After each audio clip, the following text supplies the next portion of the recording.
현재의 가치보다 중요한 건 뭘까? 이제 먼저 생각해 봐야 되는 거는 성공적인 투자는 어떤 것일까 하는 건데, 손실을 극단적으로 낮출 수 있는 방법이 있고 수익을 굉장히 크게 볼 수 있는 방법이 있으면 둘 중에 어떤 게 더 중요한 방법일까 라는 거죠. 대부분의 투자자들이 수익에 더 집중한다고 하는데, 사실은 손실을 최소화하는 게 결과적으로는 훨씬 더 좋습니다. 가치 투자로 유명한 투자 대가들이 여러 명이 있는데 그 중에 세스 클라만이라고 있어요. 그 사람하고 예전에 인터뷰했던 기사가 있습니다. 인터뷰하는 사람이 물어보는 건데, 가치를 보고 투자하니까 타이밍 같은 거는 안 보는 거 아니냐, 근데 매도가 더 중요하냐 아니면 매수가 더 중요하나, 그런 질문을 했는데, 그래서 세스 클라만이라는 사람이 거기에 대해서 답을 합니다. 매수는 쉽고 매도는 어렵다. 타이밍을 정확하게 잡아낼 수 있는 방법은 없다. 만약에 1달러짜리 가치를 가진 주식이 있는데 그걸 0.5달러에 살 수 있다면 사면 되는데 다음날 0.4달러로 가격이 될지는 알 수가 없다. 그러니까 오늘 0.5달러가 됐을 때 그걸 사야 되는데 나중에 더 살 수 있게 어느 정도 돈을 남겨놔야 된다는 거죠.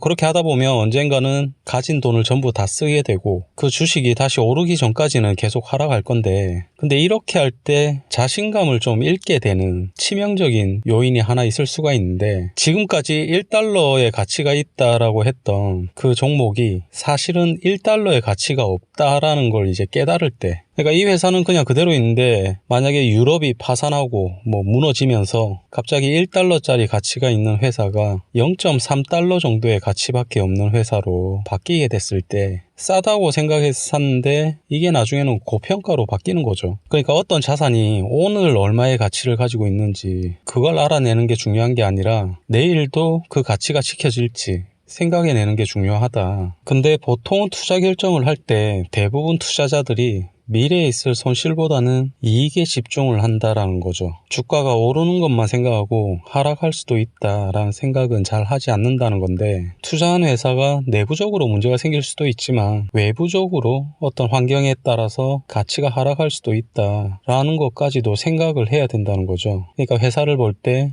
계속 성장할 수 있고 외부에서 어떤 충격이 와도 그 가치를 지킬 수 있는 그런 회사를 찾아서 투자를 해야 된다라고 하는데, 결국에는 똑같습니다. 지금 당장 큰 수익을 내겠다 이런 생각보다는 가능한 적게 잃고 지금 있는 자산을 지키겠다 이런 생각을 가지고 투자를 해야 된다라고 합니다. 이런 생각을 가지고 투자를 하면 무조건 이긴 투자를 할 수 있다라고 해요.